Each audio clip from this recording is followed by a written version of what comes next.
Hello दोस्तों, नमस्कार। स्वागत है आप सभी का एजुकेशन मंत्रा में। देखिए दोस्तों, 69,000 शिक्षक भर्ती के संबंध में हो, चाहे नई शिक्षक भर्तियों के संबंध में हो, और चाहे डीएलएड 17-18 बैच के अभ्यर्थी हों या प्राथमिक शिक्षा व्यवस्था के संबंध में हो, हमेशा से सवाल जवाब होते रहते हैं। अभ्यर्थियों के मन में तो खासे सवाल रहते हैं कि आखिरकार 69,000 शिक्षक भर्ती प्रक्रिया कब संपन्न होगी और कब नई शिक्षक भर्ती आएगी। तो इस परिप्रेक्ष्य में आज क्या है, हिंदुस्तान ई संवाद के जरिए योगी सरकार का नेतृत्व कर रहे थे बेसिक शिक्षा मंत्री स्वतंत्र प्रभार डॉक्टर सतीश द्विवेदी जी।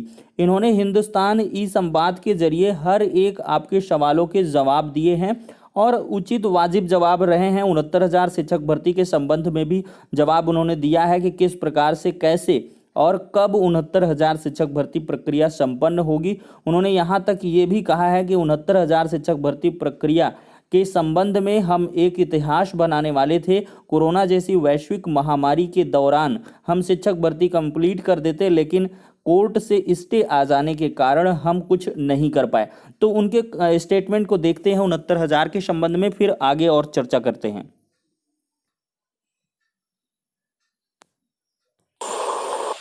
दूसरी बात शिक्षक भर्ती की है। सभी लोग प्रबुद्ध हैं और कम से कम जो लोग शिक्षक भर्ती के अभ्यर्थी हैं वो सब कम से कम ग्रेजुएट हैं, उसके बाद टीईटी पास है, उसके बाद उन्होंने शिक्षक भर्ती परीक्षा दी है।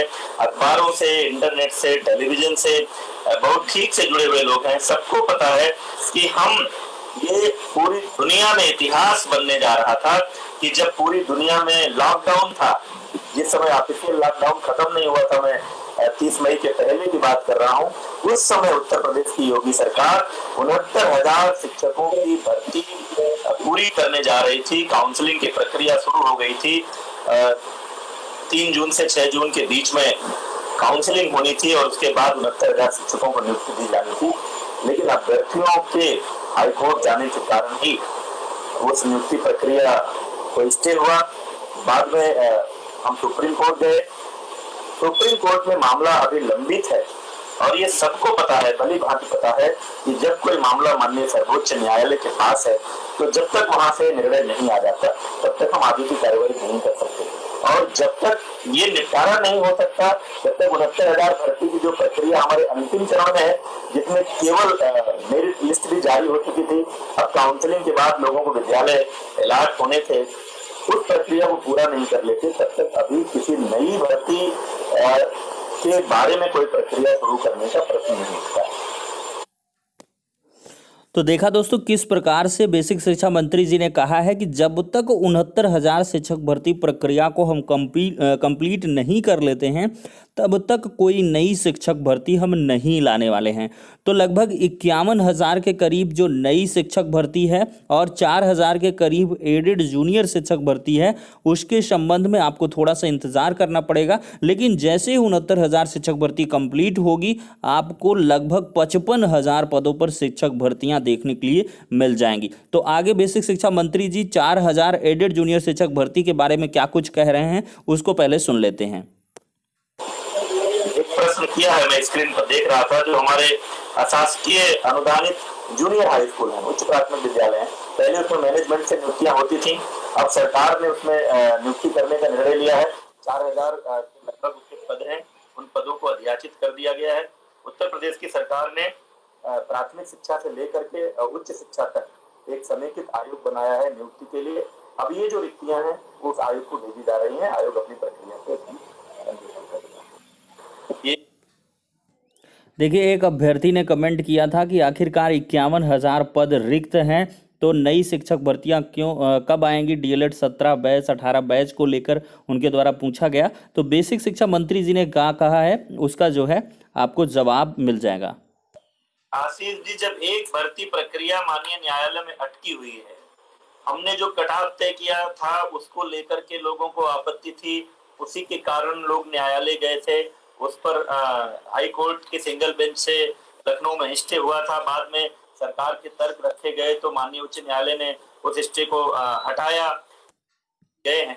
तो हम किस मॉडस ऑपरेंडी पर काम करें, जब एक भर्ती प्रक्रिया को लेकर के यही अभ्यर्थी माननीय न्यायालय की शरण में गए हैं, तो जब तक न्यायालय से उस भर्ती प्रक्रिया को लेकर के कोई निर्णय ना आ जाए, जब तक सरकार के द्वारा तय किए गए जो तरीके हैं, जो भर्ती का तरीका तय किया गया है, जिसके आधार पर हमने भर्ती की है, जब तक उस पर निर्णय ना आ जाए तब तक हम कोई नई भर्ती प्रक्रिया का आयोजन कैसे कर सकते हैं। जो डीएलएड की परीक्षा उत्तीर्ण कर चुके हैं वो केवल मिनिमम एलिजिबिलिटी है कि आपको प्राथमिक शिक्षा में भर्ती होने के लिए डीएलएड होना चाहिए, टीईटी पास होना चाहिए। कोई गारंटी है नहीं कि अगर आप डीएलएड हैं और टीईटी हैं तो आपको शिक्षक बना ही दिया जाएगा।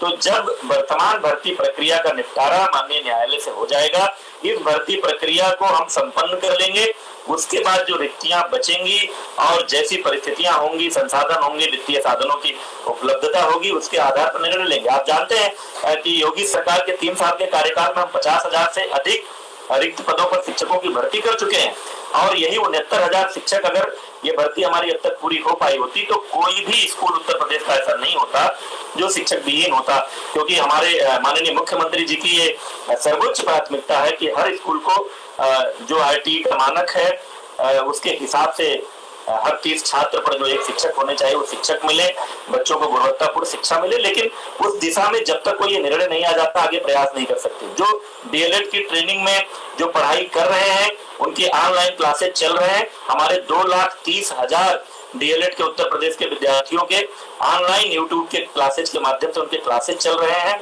जैसी परिस्थितियां निकल कर आएंगी, अंतिम वर्ष की जो यूजीसी के नियम मानक होंगे उस हिसाब से हम भी अंतिम वर्ष की परीक्षाएं फिजिकली कराएंगे, शेष परीक्षाएं ऑनलाइन करा करके उनका रिजल्ट जारी करेंगे। नए डीएलएड में एडमिशन के लिए जब विश्वविद्यालयों के स्नातक के अंतिम वर्ष के परिणाम आ जाएंगे तब हम उसके लिए प्रवेश की प्रक्रिया शुरू करेंगे, क्योंकि हमारी प्रवेश प्रक्रिया स्नातक की मेरिट पर होती है और ये सब जानते हैं। मंत्री जी, वंदना सिंह है। देखिए, भर्तियां हर बार कोर्ट में ही क्यों पहुंचती हैं, इसके बारे में सख्त कार्रवाई सरकार के द्वारा क्यों नहीं की जाती है जो भर्ती फंसाते हैं, इसके बारे में अभ्यर्थी का कमेंट था। तो बेसिक शिक्षा मंत्री जी का जवाब क्या है उसको सुन लीजिए। देखिए, भर्तियां कोर्ट में सरकार नहीं ले जाती है, भर्तियां कोर्ट में अभ्यर्थी ले जाते हैं। पहली बात तो ये कि जब माननीय न्यायालय का निर्णय आएगा तब तय होगा कि दोषी कौन है, और निश्चित रूप से अगर हमारे कोई विभागीय अधिकारी इसके लिए दोषी होंगे, अगर ये बात प्रमाणित होगी तो निश्चित रूप से हम उनके खिलाफ कार्रवाई करेंगे, इसमें कोई संकोच नहीं। लेकिन हम भी छात्र रहे हैं, हम भी नौकरी की तलाश में रहे। आशीष जी, एक बात हम जरूर कहना चाहते हैं, एक मानसिकता हमारे नौजवानों में आजकल ये हो गई है कि किसी को भी अगर लगता है कि जो कोई भर्ती प्रक्रिया चल रही है और उसमें चाहे जिस कारण से अगर हम नहीं शामिल हो, हम नहीं भर्ती हो सकते तो ये भर्ती हो ही ना, मेरा नहीं तो किसी का नहीं, इस तरह का एक भाव आ गया है जिसके कारण से कई बार बाल की खाल निकाली जाती है। ऐसी ऐसी बातें लेकर के लोग न्यायालय की शरण में जाते हैं। जैसे जब भर्ती होती है तो विज्ञापन निकलता है, उस विज्ञापन में बहुत सारी बातें लिखी होती हैं कि इसके न्यूनतम शर्तें क्या होंगी, इसमें आपको संशोधन का मौका। अब बहुत सारे लोग ऐसे हैं जिन्होंने जो आवेदन भरा उसमें नाम गलत लिखे, 2018 परीक्षा पास किए हैं तो 2016 लिखा है, रोल नंबर की जगह पर कुछ और लिखा है, पूर्णांक और प्राप्तांक सही नहीं लिखे हैं। विज्ञापन में ये था कि ये चूंकि लाख हो जाएगा आवेदन, इसी आधार पर बाद में सब निर्णय लिए जाएंगे, संशोधन का अवसर नहीं दिया जाएगा, लेकिन उसको लेकर भी माननीय न्यायालय की शरण में गए हैं। तो ऐसी तमाम सारी बात। देखिए दोस्तों, इसी बीच अंतिम सवाल किया गया कि आखिरकार जब भर्तियां कोर्ट में जाती हैं तो सरकारी जो वकील हैं वो कायदे से पक्ष नहीं रखते, इस वजह से शिक्षक भर्तियां ज़्यादा लंबित होती हैं। इस पर बेसिक शिक्षा मंत्री जी ने क्या जवाब दिया है उसको सुन लीजिए। आशीष जी, बेसिक शिक्षा मंत्री होने के नाते मैं बड़ी जिम्मेदारी से कहना चाह रहा हूं कि बेसिक शिक्षा विभाग के भर्तियों के जो अभ्यर्थी हैं इनका व्यवहार ही बहुत गैर जिम्मेदाराना है। आप कभी मेरा फेसबुक पोस्ट देखिए, जिस तरह की इनकी टिप्पणियां होती हैं, आप मेरा व्हाट्सएप का इनबॉक्स देखिए, ये लोग हम लोगों को बताते हैं, हमको निर्देश देते हैं कि हम किस तारीख पर किस वकील को भेजें।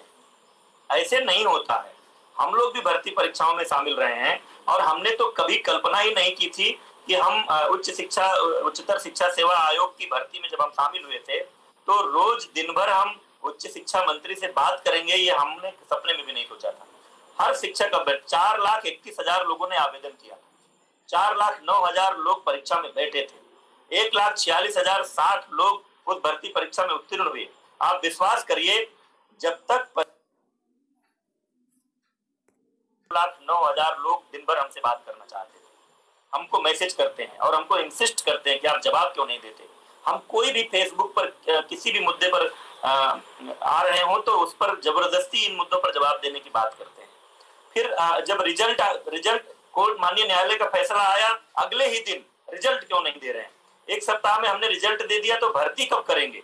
जब हमने भर्ती शुरू कर दी तो तमाम तरह की दूसरी बातें आने लगी। तो मैं बड़े स्पष्ट रूप से कहना चाहता हूं, अभ्यर्थियों के दिशा निर्देश पर सरकार काम नहीं कर पाएगी। सरकार का काम करने का तरीका अपना होता है। अगर सरकार पैरवी नहीं करती, कम से कम मेरे मंत्री बनने के बाद की मैं आपको जानकारी देना चाहता हूं, स्वयं व्यक्तिगत अनुरोध मैं महाधिवक्ता महोदय से करता था कि आप जब सरकार का पक्ष रखना हो, आप उपस्थित हो, मामले का त्वरित निपटान हो। माननीय मुख्यमंत्री जी की स्वयं उत्कट इच्छा थी कि मामले का त्वरित निपटान हो। अगर हमने पैरवी ना की होती तो हाई कोर्ट से स्टे वैकेट नहीं हुआ होता। फिर मामला सुप्रीम कोर्ट में गया, वहां भारत सरकार की असिस्टेंट जो अटॉर्नी जनरल है ऐश्वर्या भाटी, वो हर सुनवाई में उपस्थित रहती हैं और समय समय पर अटॉर्नी जनरल तुषार मेहता भी उपस्थित होते हैं। अब भारत सरकार के पास ना तो कोई एक ही मामला है और ना एक ही कोर्ट होता है, बहुत सारे अलग अलग पीठों में उनको जाना पड़ता है। तो इस तरह से शिक्षक भर्ती के अभ्यर्थी जब जिसको कहें, जो नाम हमको व्हाट्सएप पर मैसेज करें, उस वकील को हम वहां खड़ा कर पाए, ये हमारे लिए संभव नहीं है। इतना मैं जरूर कहना चाहता हूं कि इन लोगों से ज्यादा तत्परता सरकार की है, अभ्यर्थियों से ज्यादा चिंता सरकार को है कि हमारी ये शिक्षक भर्ती सकुशल संपन्न हो। ये विश्वास मैं आपके माध्यम से अभ्यर्थियों को जरूर दिलाना चाहता हूँ। बहुत बहुत धन्यवाद सतीश जी। हम लोग भरोसा रखते हैं कि तो देख सकते हैं दोस्तों किस प्रकार से बेसिक शिक्षा मंत्री जी ने एट लास्ट आश्वस्त किया है जो है संवाद के माध्यम से, हिंदुस्तान के ई संवाद के माध्यम से उन्होंने स्पष्ट कर दिया है, अभ्यर्थियों को भरोसा दिलाया है कि जो सरकार को चिंता है वो अभ्यर्थियों से ज़्यादा चिंता है कि हमारी शिक्षक भर्ती जल्द से जल्द कंप्लीट हो। तो जैसे ही ऑर्डर आएगा 69,000 शिक्षक भर्ती प्रक्रिया आपकी संपन्न होती हुई नजर आएगी और नई शिक्षक भर्ती जो भी है वो मापदंडों को, मानकों को देखते हुए, वित्तीय संसाधनों को देखते हुए, वर्तमान परिस्थितियां जो होंगी उस समय की उनको देखते हुए जल्द ही निकाली जाएंगी। तो ये सारे के सारे मुद्दे थे दोस्तों जिनके स्पष्ट जवाब आपने योगी सरकार के जो है आपने सुन लिए हैं। योगी सरकार का नेतृत्व कर रहे थे बेसिक शिक्षा मंत्री स्वतंत्र प्रभार डॉक्टर सतीश द्विवेदी जी। तो कैसा लगा वीडियो सेशन आप कमेंट के माध्यम से अवश्य बताएं और आपके क्या मतलब इस वीडियो को देखने के बाद या ऑडियो को सुनने के बाद क्या कुछ प्रतिक्रियाएं हैं, इसको भी कमेंट बॉक्स के माध्यम से अवश्य रखें। तो नेक्स्ट वीडियो मिलते हैं, तब तक के लिए शुक्रिया, धन्यवाद।